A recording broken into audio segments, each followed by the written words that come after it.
एक बार की बात है। एक गांव में रमेश और मोहन नाम के दो भाई रहते थे। बड़े भाई का नाम रमेश तथा छोटे भाई का नाम मोहन था। रमेश की शादी हो चुकी थी। उसकी पत्नी का नाम हेमा था। हेमा बहुत ही कुटिल स्वभाव की थी। वह हमेशा अपने पति से मोहन की बुराई करती रहती थी, लेकिन मोहन बहुत ही अच्छे स्वभाव का था। वह हमेशा ज़रूरतमंद लोगों की मदद करता था। वह जंगल में रहने वाले एक साधु को रोज फल व सब्जियां देने जाता था। एक बार की बात है, गांव में कई महीने तक बारिश न होने के कारण खेतों में सूखा पड़ जाता है, जिसके कारण खेतों में कोई फसल नहीं हो पाती है। फसल न होने के कारण उनके घर में अनाज की तंगी हो जाती है। एक दिन रमेश की पत्नी रमेश से कहती है, हमारे पास अब अधिक अनाज नहीं बचा है, जो था वो खत्म हो चुका है। इतना ही अनाज बचा हुआ है। इतने अनाज में हम तीनों का गुजारा कैसे होगा? दूसरी फसल तैयार होने में अभी कई महीने लग जाएंगे। क्यों ना हम मोहन को अलग कर दें, जिससे हमारा गुजारा आराम से हो जाएगा। फिर रमेश हेमा से कहता है, तुम सही कह रही हो। हमें मोहन को अलग कर देना चाहिए ताकि हम अपना गुजारा कर सकें। फिर वह मोहन को आवाज़ देता है। फिर उसकी पत्नी बताती है, मोहन घर पर नहीं है, वह कहीं बाहर गया है। लेकिन मोहन साधु के पास गया था। जब मोहन घर वापस लौटता है, तब घर पहुंचकर रमेश की पत्नी से कुछ खाने को मांगता है। तब उसकी पत्नी कहती है, आज कुछ खाने को नहीं है। जो अनाज था वो खत्म हो चुका है। अब मैं खाना कहाँ से लाऊं? तब तक वहां रमेश आ जाता है। फिर रमेश मोहन से कहता है, अब अनाज नहीं बचा है और ना ही इस बार फसल हुई है, इसलिए तुम्हें खुद अपने खाने का इंतजाम करना होगा। मैं तुम्हें पुराना वाला खेत देता हूँ, तुम उसमें अपना गुजारा करो। और ये घर भी मैंने बनवाया है, इसलिए तुम यहाँ नहीं रह सकते। रमेश की ये सारी बातें सुनकर मोहन बहुत दुखी हो जाता है और वहां से चला जाता है।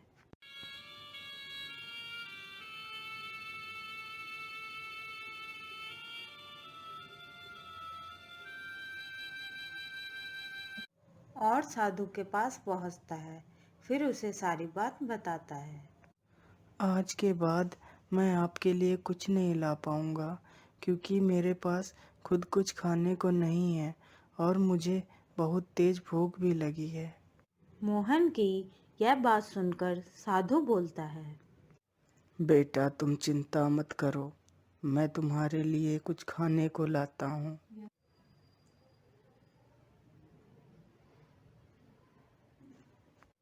फिर साधु उसे कुछ खाने को देता है और मोहन खाना खा लेता है।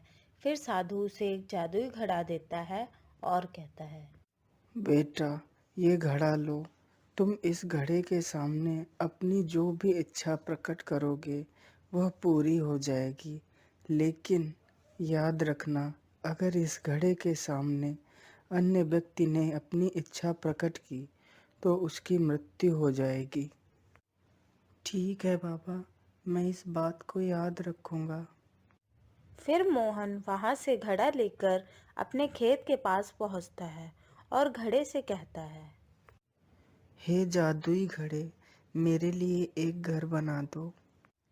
फिर घड़े के जादू से उसका बहुत सुंदर घर तैयार हो जाता है। ये देखकर वह बहुत खुश हो जाता है। फिर वह घर के अंदर जाता है।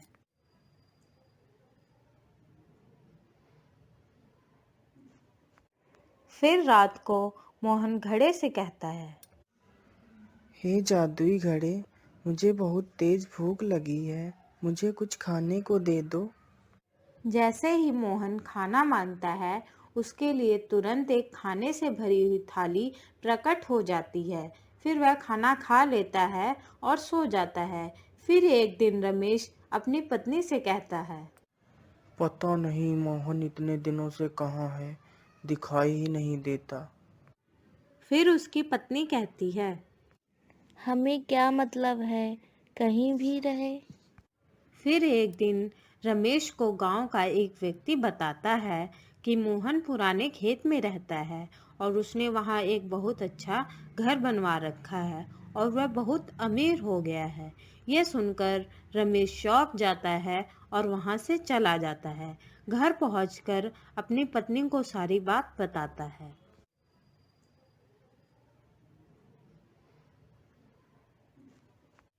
फिर रमेश की पत्नी उसे कहती है, ये कैसे हो सकता है, इतनी जल्दी वो अमीर कैसे हो सकता है। अभी कुछ दिन पहले हमने उसे अलग किया था। फिर रमेश कहता है, हमें जाकर पता लगाना होगा कि वह इतना अमीर कैसे हो गया। फिर वह दोनों रात को मोहन के घर में देखते हैं कि मोहन जादुई घड़े से खाने को मांगता है। फिर घड़े से खाने की थाली आ जाती है। यह देखकर रमेश सोचता है। अच्छा, तो ये इस घड़े से अमीर हुआ है। फिर मोहन खाना खाकर सो जाता है।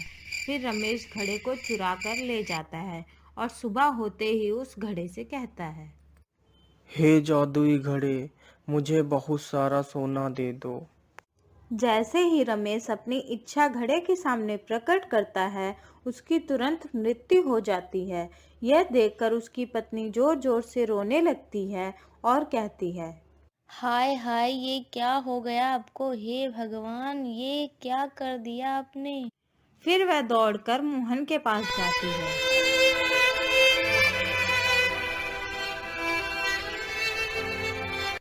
मोहन, ओ मोहन, सुनो। फिर मोहन देखता है कि रमेश की पत्नी उसे आवाज दे रही है। तब मोहन उसे पूछता है, क्या हुआ भाभी? मोहन, तुम्हारे भाई को पता नहीं क्या हो गया है। वह यहाँ से तुम्हारा जादुई घड़ा चुरा कर ले गए थे और जैसे ही उन्होंने जादुई घड़े से अपनी इच्छा प्रकट की, तभी अचानक से वह बेहोश हो गए और जमीन पर गिर गए। यह सुनते ही रमेश दौड़कर साधु के पास जाता है और साधु से सारी बात बताता है। फिर साधु उसे बताता है, जल्दी जाओ बेटा और उस घड़े को अपने हाथों से तोड़ दो। यह सुनकर मोहन दौड़कर वहां पहुंचता है और जल्दी से घड़े को उठाकर जमीन पर पटक देता है, जिससे घड़ा टूट जाता है। घड़े के टूटते ही रमेश जीवित हो जाता है और वह मोहन से कहता है, मोहन, मैंने तुम्हें घर से बेघर कर दिया, लेकिन फिर भी तुमने मेरी जान बचाई। मुझे माफ कर दो मेरे भाई। फिर वह तीनों हंसी खुशी साथ में रहने लगते हैं।